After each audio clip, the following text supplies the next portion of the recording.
बिस्मिल्लाहिर्रहमानिर्रहीम। अस्सलाम वालेकुम नादरीन, आप यूट्यूब चैनल देख रहे हैं। मैं इमरान खान हूँ। लोगों की बस होना शुरू हो गई है लोड शेडिंग की वजह से।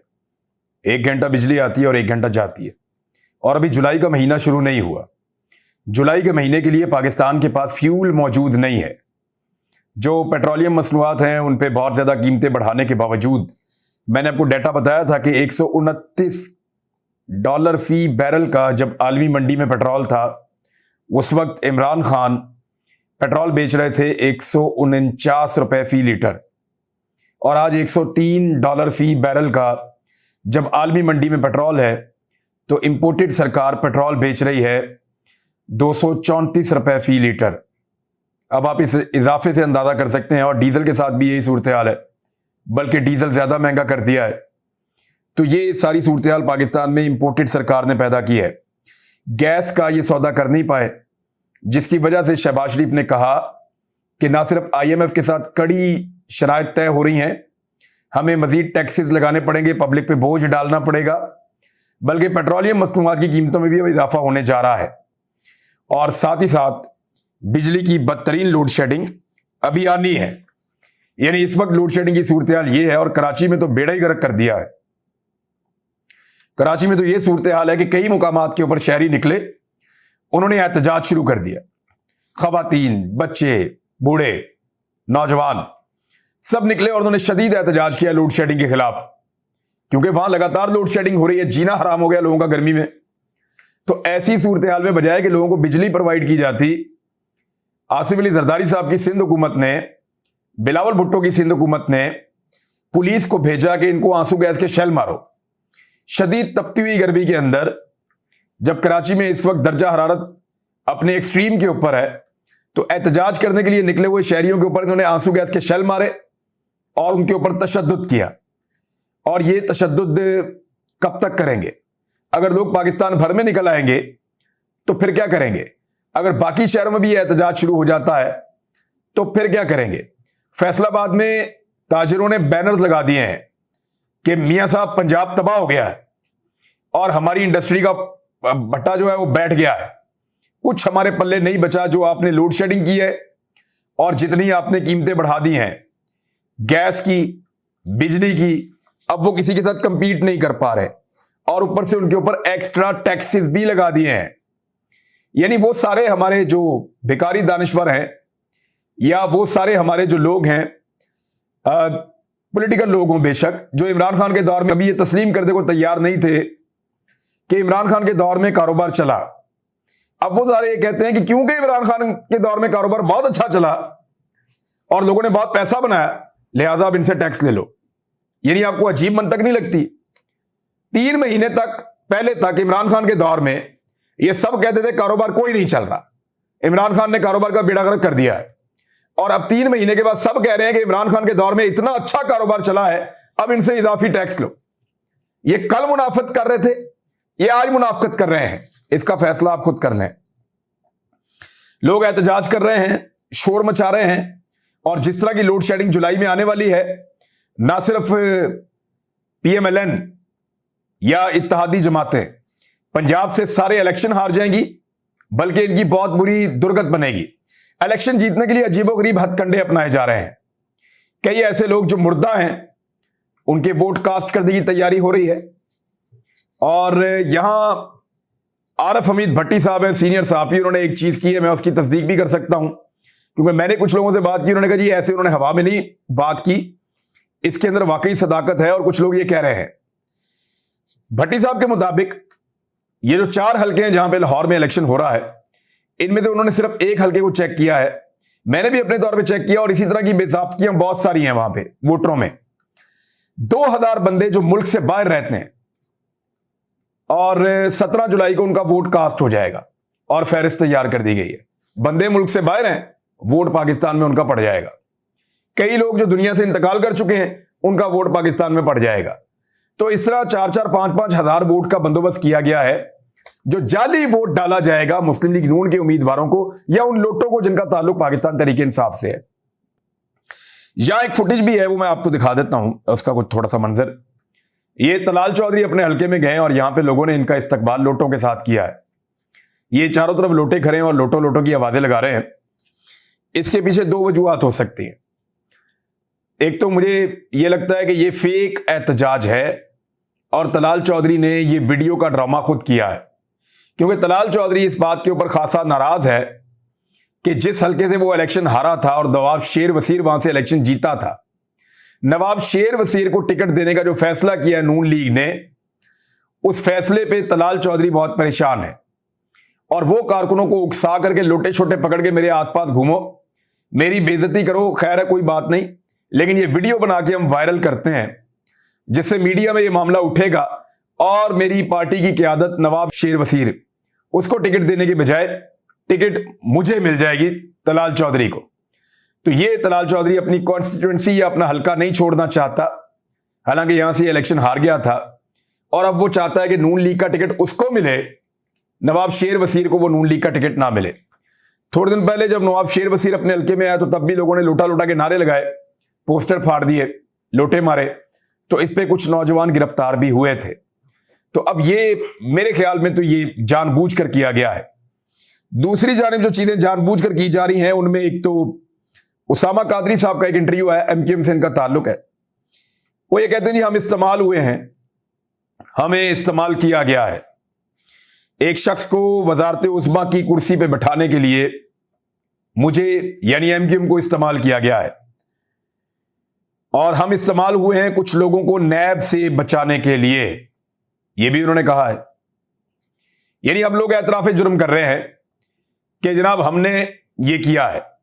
और जब खालिद मक्सी से एक टॉक शो में सवाल किया गया कि जनाब आप क्या अपनी राय में आजाद थे, तो उन्होंने कहा मैं कुछ चीजों का जवाब इस वक्त नहीं देना चाहता।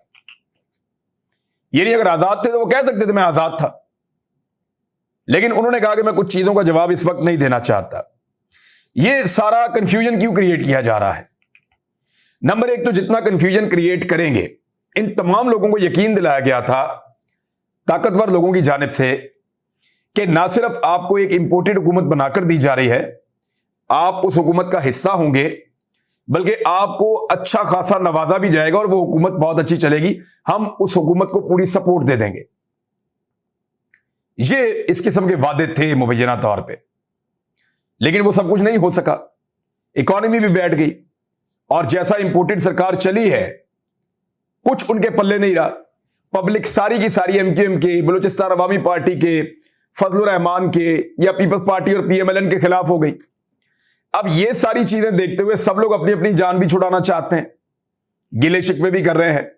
ना कुछ मिला यानी खाया पिया कुछ नहीं, गिलास तोड़ा बारह ना, यानी अब आपको गिलास जो टूटा उसके पैसे देने पड़ेंगे, खाया पिया आपने कुछ नहीं है। ये इन सबके साथ हो गया है बदकिस्मती से। असेसमेंट कुछ और थी, अंदाजा कुछ और था, वो ठीक साबित नहीं हुआ, मिसकैलकुलेशन हो गई है। और वो हुई पता क्यों? क्योंकि कभी भी नाकामी हुई नहीं थी इससे पहले। नवाज शरीफ को हटाया, 3 दफा कोई नाकामी नहीं हुई, कामयाबी से हमकनार हुए, लोगों ने बड़ी सपोर्ट की, मिठाइयां बांटी। बेनजीर को 2 दफा हटाया, यूसुफ रजा गिलानी को हटाया, परवेज मुशर्रफ निकला, काफ लीग के लोगों को हटाया। तो जब जब पाकिस्तान में रिजीम चेंज किया गया, नाकामी कभी हुई नहीं। तो जो असेसमेंट करने वाले हैं या जो लोग कैलकुलेशन करते हैं, उनकी कैलकुलेशन कभी गलत नहीं हुई, तो उनको लगा इस दफा भी नहीं होगी। तो एहतियात से कैलकुलेशन की होती तो शायद पता होता कि इसका नतीजा क्या निकलेगा। उसी एतमाद के अंदर, उसी कॉन्फिडेंस के साथ फिर कार्रवाई डाल दी, और हुआ ये कि इस मर्तबा असेसमेंट गलत हो गई। इस मर्तबा ठीक तरीके से हालात का तायुन नहीं कर पाए, और ना सिर्फ पाकिस्तान की इकॉनमी बैठ गई, पाकिस्तान के गरीब आदमी के ऊपर बोझ पड़ गया, बल्कि पाकिस्तान की वो हुकूमत गिरा दी गई जिसको लोग चाहते थे कि अभी कंटिन्यू करे। तो ये गलती है और इसका खमियाजा वो तमाम लोग भुगत रहे हैं जिन्होंने इस रजीम चेंज ऑपरेशन में हिस्सा लिया था। ख्वाजा आसिफ साहब का एक स्टेटमेंट है इंतहाई मुतनाज़े, वो मैं आपके सामने जरूर रखूंगा। उन्होंने कहा कि इमरान खान के हामी ओवरसीज पाकिस्तानी खाते पीते लोग हैं। उन्होंने 2 ममालिक के साथ वफादारी की कस्में खाई हुई हैं, किसी ने अमेरिका की, किसी ने मलका की कसम खाई हुई है। ये लोग पाकिस्तान को नुकसान ना पहुंचाए, वहां बैठकर पाकिस्तान के खिलाफ जहर ना उगलें। एक तो कोई पाकिस्तानी ओवरसीज कभी पाकिस्तान के खिलाफ बात नहीं करता, कभी कोई ओवरसीज पाकिस्तानी पाकिस्तान को गाली नहीं देता। सिर्फ एक ऐसा पाकिस्तानी है ओवरसीज, अल्ताफ हुसैन, जिसने पाकिस्तान को गाली दी थी। कोई ओवरसीज पाकिस्तानी पाकिस्तान के खिलाफ ना जहर उगलता है, ना पाकिस्तान को गाली देता है। वो पाकिस्तान की हुकूमत के ऊपर, इंपोर्टेड सरकार के ऊपर उंगली उठाते हैं, या उनके सहूलतकारों पे, या उनके हैंडलर्स पे, या न्यूट्रल्स पे, या ऐसी पॉलिसीज के ऊपर बात करते हैं जो उनको पसंद नहीं है। तो जमहूरियत है, उनको बात करने का हक है। यानी ओवरसीज पाकिस्तानियों के पैसे और डॉलर्स आपको अच्छे लगते हैं। आज पाकिस्तानी तलवे चाट रहे हैं 1-1, 2-2 अरब डॉलर के लिए आईएमएफ के, अपने मगरबी आकाओं के। लेकिन जो ओवरसीज पाकिस्तानी 30 अरब डॉलर से ज्यादा पैसा भेजते हैं हर साल, उनसे उनको गिले और शिकवे सिर्फ इसलिए हैं कि वो सवाल पूछते हैं और वो उनकी पॉलिटिकल सपोर्ट नहीं करते, वो इमरान खान की पॉलिटिकल सपोर्ट करते हैं। मलका का हलफ तो नवाज शरीफ के बेटों ने भी लिया हुआ है, तो क्या उनको पाकिस्तान के बारे में बात करने से रोक दिया जाए? लिया हुआ है उन्होंने हलफ, पूछ लें उनसे आप। नवाज शरीफ पाकिस्तानी, इस तो पाकिस्तान में नहीं है नवाज शरीफ, इसहाक डार भी नहीं है, पूरी पॉलिटिक्स वहां बैठ के करते हैं। यानी मलका के हलफ का ताना वो आदमी दे रहा है जिसके वजीर आजम ने थोड़े दिन पहले जाती दरखास्त के ऊपर एक तकरीब में शिरकत की और सेक्रेटरी लेवल के गोरे के मुंह के अंदर मीठा तरीन मुंह बनाकर उसके मुंह में केक डाल रहे।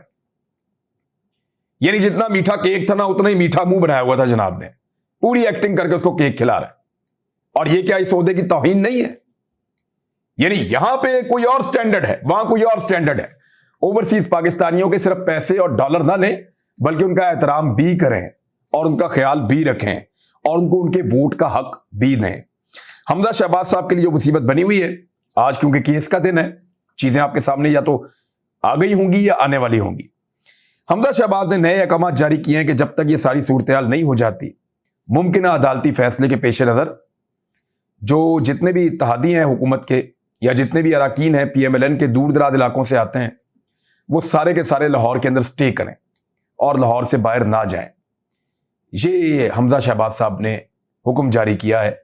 वो बैना तौर पे दुनिया टीवी ने इसको चलाया भी है, दीगर कुछ और मीडिया भी इसको रिपोर्ट कर रहा है। तो इससे ये पता चलता है कि वाकई में शायद ये इक़्तिदार का सूरज 2 महीने, 2.25 महीने के अंदर ही, या 2 महीने के अंदर अंदर ही गुरूब होने वाला है, जिसमें हमजा शहबाज शायद सबसे कम मुद्दत के लिए वजीर आला पंजाब बनकर रह जाए। ये एक जबरदस्ती की हुकूमत थी जो दिलवाई गई थी और बहुत ताकतवर लोगों ने दिलवाई थी, बड़ा जबरदस्त बंदोबस्त किया गया था और ऐसे वोटों से दिलवाई गई थी जो वोट ही गैर कानूनी और गैर आईनी थे। ना इस हुकूमत का कोई इखलाकी जवाब था, और इस हुकूमत ने जितना ब्रूटल टॉर्चर किया लोगों के ऊपर, लोगों की चादर और चार दीवारी के तकद्दुस को पामाल किया है। मेरे ख्याल में अगर ये हुकूमत खत्म हो जाती है और उसके बाद 17 जुलाई का जो इलेक्शन है वो भी गालिबन उतना रेलिवेंट नहीं रहेगा, और वो अगर इलेक्शन हमजा शहबाज की हुकूमत की गैर मौजूदगी में होता है तो फिर वो बिल्कुल एक अलग और मुख्तलिफ इलेक्शन होगा। फिर जो ताकतवर लोग हैं शायद वो भी अपनी ताकत को उस तरह इस्तेमाल ना कर सकें। एक और खबर है फरोग नसीम साहब के हवाले से, वो अब मैदान में आ गए हैं, बल्कि उनको लाया गया है। फरोग नसीम के बारे में जरा एक चीज मैं आपको बता देता हूं। उन्होंने एक तो ये जो काजी फाइज ईसा वाला केस है वो इमरान खान के खाते में डाल दी। और मुझे 7 बजे इमरान खान ने बुलाया, मैं 9 बजे पहुंचा, उन्होंने कहा ये केस है, ये कर देना है। काजी फाइज ईसा वाला जो जज साहब वाला केस था, उन्होंने इमरान खान के खाते में डाल दिया। थोड़े दिन पहले फवाद चौधरी साहब ने कहा था कि ये फरोग नसीम जोर दे रहे थे और वो चाह रहे थे, जब हमारी मीटिंग हुई थी कि ये केस किया जाए, वो उनके खाते में डाल रहे थे। लेकिन जब सहाफियों ने इमरान खान साहब से पूछा था तो उन्होंने ये कहा था कि ये एक गलती थी और ये नहीं किया जाना चाहिए था, और ये मुझसे करवाया गया था, मुझे कहा गया था। अब मैं कुछ और इस पे नहीं कहना चाहता, तीनों का स्टेटमेंट आपके सामने रख दिया, लेकिन एक फैक्ट आपको बता देता हूं। फरोग नसीम कौन था, कहां से आया, क्या आपको पता है? फरोग नसीम साहब के परवेज मुशर्रफ से भी अच्छे ताल्लुकात थे। इनके हमेशा से पाकिस्तान की एस्टेब्लिशमेंट के साथ बड़े शानदार ताल्लुकात रहे हैं। हमने जब भी पाकिस्तान तहरीक इंसाफ के लोगों से बात की, उन्होंने कहा जी फरोग नसीम जो है वो उनका बंदा है। उनका बंदा से मुराद ये है कि एस्टेब्लिशमेंट का आदमी है। और जब भी कभी हमने एमक्यूएम से बात की तो एमक्यूएम ने कहा जी वजारत ये हमारे खाते में ना डालें, फरोग नसीम की, फरोग नसीम की वजारत हमारे खाते में ना डाली जाए, ये वजीर किसी और के बिहाफ के ऊपर बने हुए हैं। तो हमारे जो वजीर हैं वो वही हैं जो हमारे अपने वज़रा हैं, जो हमने नाम दिए हुए हैं। फरोग नसीम हमारे टिकट पे जरूर मुंतखब हुए हैं, लेकिन फरोग नसीम किसी और का आदमी है और किसी और ने या किसी और जगह से इनका नाम इमरान खान साहब को वजारत कानून के लिए दिया गया। तो अब मेरे ख्याल में आपको समझ आ गई कि फरोग नसीम जिसका भी आदमी था, ऐसा महसूस होता है कि वो चाह रहे थे कि ये केस किया जाए, रेफरेंस फाइल किया जाए, लेकिन इसमें जो जो जिसने किया वो आपके सामने है। अब ये गड़ा मुर्दा है, ये जो लोग भी उखाड़ रहे हैं वो इससे कुछ अचीव करना चाहते हैं, लेकिन मेरे ख्याल में इससे फिलहाल निकलेगा कुछ नहीं। तो नाज़रीन, आज का दिन बड़ा इंपॉर्टेंट है। आज के दिन में पंजाब हुकूमत का फैसला मुमकिन तौर पे क्लैरिटी की तरफ जा सकता है। हमें मजीद इंफॉर्मेशन होगी इसके बारे में, शाम को इसके बारे में हम दोबारा बात करेंगे, इंफॉर्मेशन आपके साथ शेयर करूंगा। अब तक के लिए इतनी, अपना ख्याल रखिए, अपने इस चैनल का भी। अल्लाह हाफिज़।